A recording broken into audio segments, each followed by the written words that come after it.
بسم اللہ الرحمن الرحیم۔ السلام علیکم معزز سامعین، میں وسیم اکرم بلوچ اور آپ لوگ دیکھ رہے ہیں ہسٹری۔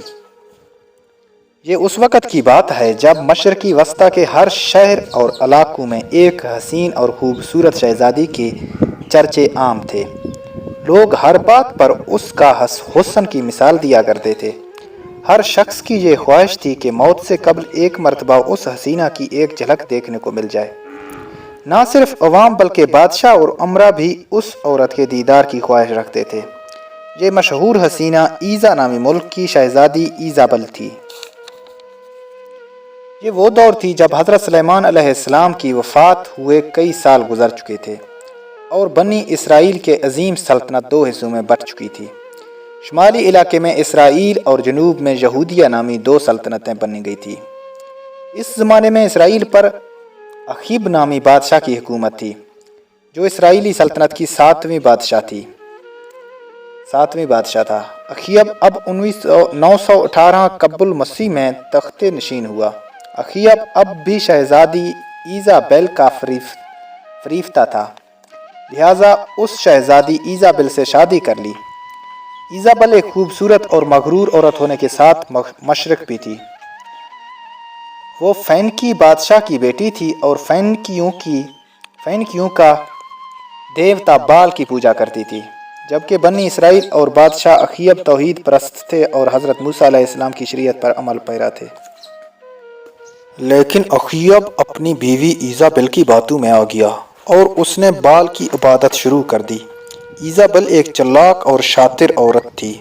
اس نے اخیب کو اس بات پر راضی کر لیا کہ بال دیوتا کے لیے ایک مندر اور بت کی تعمیر کرایا جائے، تاکہ بنی اسرائیل میں دیوتا کی اشتیاق ہو اور لوگ اس مشرکانہ دین پر آ جائیں۔ لہذا بادشاہ اسرائیل کے دارالحکومت سامریہ میں بال دیوتا کا عظیم مندر تعمیر کروایا اور ایک عظیم بت بھی بنوائی۔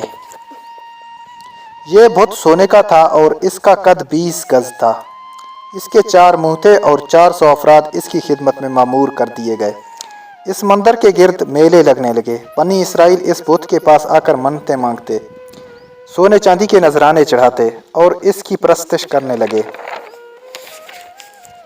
بال دیوتا کی وجہ سے شہر کا نام بال وقت بن گیا، لیکن اب بھی بنی اسرائیل میں کچھ لوگ ایسے تھے جو موسیٰ علیہ السلام کی دین پر قائم تھے اور اس باطل دیوتا کی پرستش کو ناپسند کرتے تھے۔ وہ اللہ سے دعا کیا کرتے تھے کہ بنی اسرائیل راہ ہدایت پر آ جائے۔ لہٰذا اللہ رب العزت نے اس قوم کی ہدایت اور رہنمائی کے لیے حضرت الیاس کو وہاں مبعوث کیا۔ آپ حضرت ہارون علیہ السلام کی اولاد میں سے تھے۔ بائبل میں حضرت الیاس کا ذکر عالیہ کے نام سے آیا ہے۔ حضرت الیاس نے بال بت شہر کو دعوت توحید کا مرکز بنایا اور لوگوں کو ایک خدا کی پرستش کی دعوت طرف بلانے لگے۔ آپ بنی اسرائیل سے کہا کرتے تھے کہ تم لوگ واحد اور یکتا اللہ کو چھوڑ کر بال کی پوجا کرتے ہو، حالانکہ یہ نہ تمہاری حاجت روائی کر سکتا ہے اور نہ ہی تمہیں کوئی فائدہ دے سکتا ہے۔ اس اللہ کی طرف لوٹ آؤ جو نہ صرف تمہارے باپ اور تمہارے باپ داداؤں کا رب ہے، بلکہ آسمان زمین کے درمیان جو کچھ بھی ہے ان سب کا خالق و مالک ہے۔ حضرت الیاس کے اس پیغام کو بنی اسرائیل نے جھٹلا دیا اور صاف انکار کر دی۔ جب آپ نے بادشاہ اخیب اور ملکہ ایزابل کو دعوت دی تو انہوں نے بھی آپ کی بات نہ مانی۔ ملکہ ایزابل نہایت ہی شفاق عورت تھی۔ اس نے محسوس کیا کہ حضرت الیاس اس کے اور اس کی حکومت کے لیے خطرہ ثابت ہو سکتے ہیں، لہٰذا بادشاہ کے ساتھ اس نے منصوبہ بنایا حضرت الیاس علیہ السلام کو شہید کرنے کا۔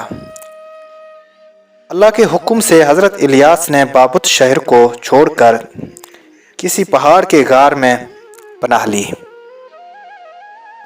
اور وہیں رہنے لگے۔ آپ کے جانے کے بعد اسرائیل میں قحط سالی پڑ گئی اور 3 سال تک مسلسل بارش نہ ہوئی۔ فصل تباہ ہو گئے اور لوگ ایک ایک بوند پانی کو ترسنے لگے۔ ملک میں لوٹ مار اور چوری ڈکیتی بڑھ گئی، یہاں تک کہ بنی اسرائیل نے اخیب کے محل کو بھی گھیر لیا اور اس کے ایک حصے میں آگ لگا دی۔ آخر کار اخیب نے حکم دیا کہ حضرت الیاس کو تلاش کیا جائے۔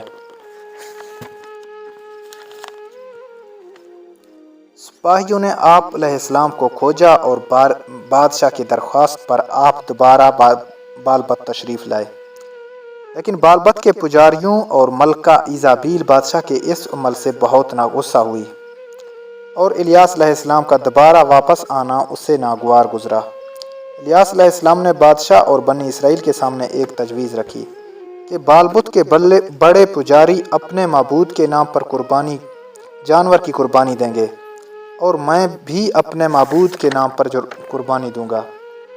جس کی قربانی قبول ہوئی اس کا خدا برحق ثابت ہوگا، اور پھر پوری قوم اس معبود سے بارش کی دعا مانگے گی۔ اس دور میں قربانی کا یہ دستور تھا کہ قربانی کے بعد جانور کو کھلے میدان یا پہاڑ کی چوٹی پہ رکھ دیا جاتا تھا، اور آسمان سے ایک آگ آ کر اسے جلا دیتی، جو اس بات کا ثبوت ہوتا کہ یہ قربانی قبول ہو گئی۔ لہٰذا اگلی صبح کوہ کرمل کے اونچی چوٹی پر ایک طرف حضرت الیاس کھڑے تھے اور دوسری طرف بال کے پجاری موجود تھے۔ دونوں فریقوں نے قربانی کی اور جانوروں کو اونچی جگہ پر رکھ دیا۔ پجاریوں کی قربانی ویسی ہی ویسی رہ گئی، جبکہ آسمان سے ایک غیبی آگ نمودار ہوئی، اور اس آگ نے حضرت الیاس علیہ السلام کی قربانی کو جلا دیا۔ یہ دیکھ کر بنی اسرائیل میں شور مچ گیا، بادشاہ پر لرزہ طاری ہو گیا، اور حق واضح ہو گیا کہ الیاس کا خدا ان کے ساتھ ہے اور وہی خالق حقیقی ہے۔ لہٰذا اخیب نے الیاس سے معافی مانگی اور پجاریوں کو قتل کرنے کا حکم دے دیا۔ حضرت الیاس نے اللہ سے بارش کے لیے دعا کی۔ دیکھتے ہی دیکھتے آسمان پر گھٹائیں چھانے لگی اور موسلا دھار بارش شروع ہو گئی۔ بنی اسرائیل دوبارہ ایمان لے آئے اور شرک سے توبہ کر لیا۔ دوسری طرف ملکہ ایزابیل بت پرستی پر قائم رہی اور دل ہی میں تہیہ کر لیا کہ وہ ان پجاریوں کا بدلہ حضرت الیاس کو قتل کر کے لے گی۔ اپنی چلاکی اور مکاری سے اس نے اخیب کو پھر بہکانا شروع کر دیا۔ بادشاہ اس کے باتوں میں آ گیا اور دوبارہ بال کی پوجا شروع کر دی۔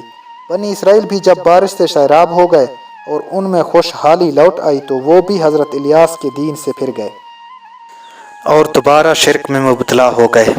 ملکہ ایزابیل حضرت الیاس علیہ السلام کے جان کی دشمن بن گئی، اور مجبوراً آپ علیہ السلام نے بال بت کو خیر آباد کہہ دیا اور کوہ سینا میں چلے گئے۔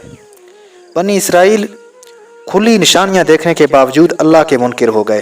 ان میں شراب نوشی، زنا، شرک عام ہو گیا، اور بال بت پھر سے ان برے کاموں کا مرکز بن گیا۔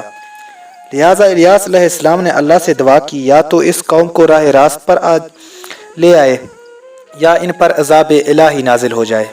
اللہ کی طرف سے بنی اسرائیل کے لیے عذاب کا فیصلہ ہو چکا تھا، اور اب قہر الہی کا آنا قریب تھا۔ اسرائیل اور یہودیوں کے سرحدوں پر وحشی قبیلہ آباد تھے جو لوٹ مار کیا کرتے تھے، لیکن اب ان کی آبادی بڑھ چکی تھی اور وہ کافی طاقتور بھی ہو گئے تھے۔ انہوں نے اسرائیل پر حملہ کر دیا اور سارے شہر میں لوٹ مار کر کے اسے آگ لگا دی۔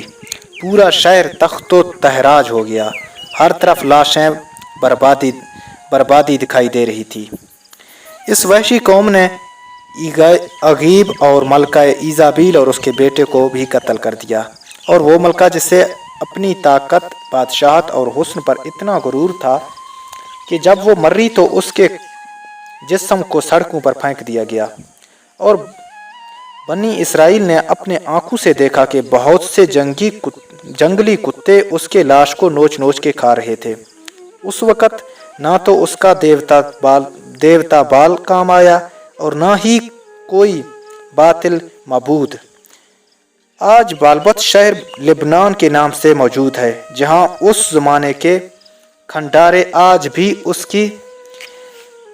دور کی شان و شوکت اور تباہی کی گواہی دیتے ہیں، جو تا قیامت انسانوں کے لیے عبرت ہے۔